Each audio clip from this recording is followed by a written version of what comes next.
राजू আমি দেখবো না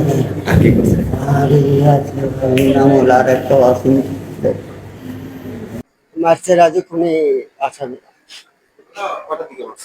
এই 9টা 20-এর দিকে এই মাদলা থেকে আসার সময় ওখানে বড়রা নামে একটা জায়গা আছে, সেখানে 5-6 জন 7 জন মিলে মারছে। আর বাজার থেকে আসার সময় রাস্তায় ধরে মারছে। এই যে আমাদের এলাকাটায় গরু চুরি গরু পাইছে, ছিনতাই মানে গরু এসে চুরি করে রাখছিল, সেই গরু পুলিশরা এসে নিয়ে গেছে। এই ব্যাপারে বলছে কেন এই ব্যাপারে সন্দেহ করছে যে হ্যাঁ তোমার বাবা পুলিশ সাথে করে নিয়ে গেছে। হ্যাঁ হ্যাঁ এই ব্যাপার নিয়ে সন্দেহমূলক বাবাকে মনে করছে আমার বাবা পুলিশ নিয়ে গেছে। এটা জেদ ধরেই তারা বাবাকে ধরে একদম পুলিশ গেছিল কবে? পুলিশ গেছিল গত 20 দিন রাতে। সে কথা আওয়ামী লীগ, সে শাহিন ক্যাডারের ইয়ে ছিল 1 নাম্বার হাত।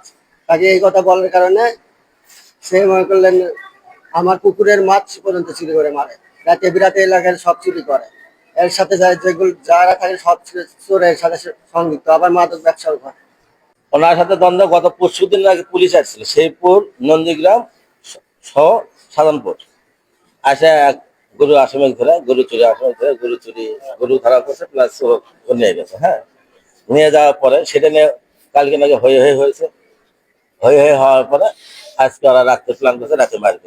ওরা ভাবছে যে এই চুরিটা মানে পুলিশটা খবর এড়িয়ে নিতেছে, হামলা নিতেছে আমার বড় ভাই, এটাই ভাবে ওরা এই কাজটা করছে। আর উনি মাথা থেকে আসতেছে, ওনার ছেলে বলতে বাজারটা নিয়ে আসো, রান্না করবে আম্মু। মারছে 2 পা, বাঁ পা তো চলবে না মনে হয়, এরকম একটা অবস্থাতে বাঁ পা ঘুরতেছে, বাম হাত, বাঁ পা, 2 পা সর্বোচ্চ বেশি। এখন উনি আপনার দোয়া করেন যে উনি তো বেঁচে থাকে, আমার শেষ কথা। এবং খুনিরা যারা এই মারছে আমার ভাই, তাদের যেন বিচার হয়, এটাই আমার শেষ কামনা, শেষ আশা।